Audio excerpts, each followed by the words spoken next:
હું સીઆઈટીયુના પ્રદેશ મંત્રી ડી.આર. જાદવ આજે અરવલ્લી જિલ્લાના મુખ્ય મથક મોડાસા ખાતે જે જીઆઈડીસી આવેલી છે અને આ જીઆઈડીસીના તમામ માલિકો લેબર મજૂર કાયદાઓનો ભંગ કરીને જે કામદારોનું અસહ્ય શોષણ કરે છે એના જ એક ભાગરૂપે આજે મોડાસાની જે બેકવેલ કંપની છે, બિસ્કિટ બનાવવાની કંપની, એમના માલિકે જે તમામ કાયદાઓનો ભંગ કરી કામદારોનું જે શોષણ કરે છે, કામદારોને 8 કલાક કરતા વધારે કામ કરાવે છે, 8 કલાકમાં લઘુત્તમ વેતનનો અમલ થતો નથી, પીએફ કાપતા નથી, હાજરી કાર્ડ, પગાર સ્લીપ, ઓળખપત્ર ત્યાં કોઈ પણ પ્રકારનો લાભ આપવામાં આવતો નથી, કાયદેસરના કોઈ પણ પ્રકારના લાભ આપવામાં આવતા નથી અને કામદારોના ઉપરથી જુલમ કરીને જો એક દિવસ ગેરહાજર રહે તો 1000 રૂપિયાની પેનલ્ટી કરવામાં આવે છે.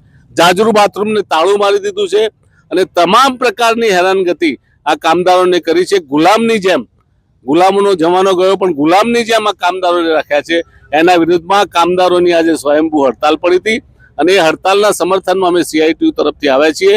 તમામ કામદારો યુનિયનમાં જોડાવાના છે અને આ કામદારોને ન્યાય ના મળે, કામદારોને કાયદેસરના લાભ ના મળે, કાયદેસરનો પગાર ના મળે અને તમામ પ્રકારના લાભ મેળવવા માટે આ આંદોલન થયું છે અને અમે સમર્થન જાહેર કરીએ છીએ અને આ લાભ નહીં મળે ત્યાં સુધી આ હડતાલ ચાલુ રહેશે. આગામી સમયમાં શું પગલાં રહેશે?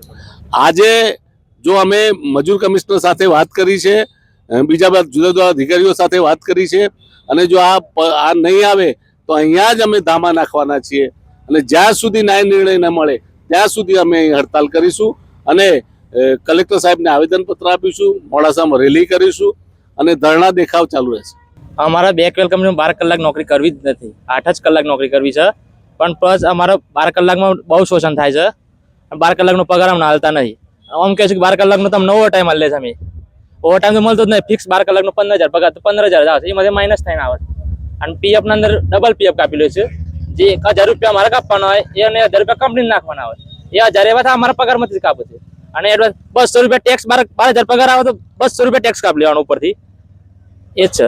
રજા આપણે આપતા નહીં કાયદેસર અને મેં માલ 500,000 રજા પાડી એક અને બાથરૂમ જવાનું, સંડાસ જવાનું તો બંધ જ કરી દે છે. તહેવાર આવે, ગમે તે દિવાળી આવે, અમે 2 મહિના પહેલા એડવાન્સ બંધ કરી દેવાનું.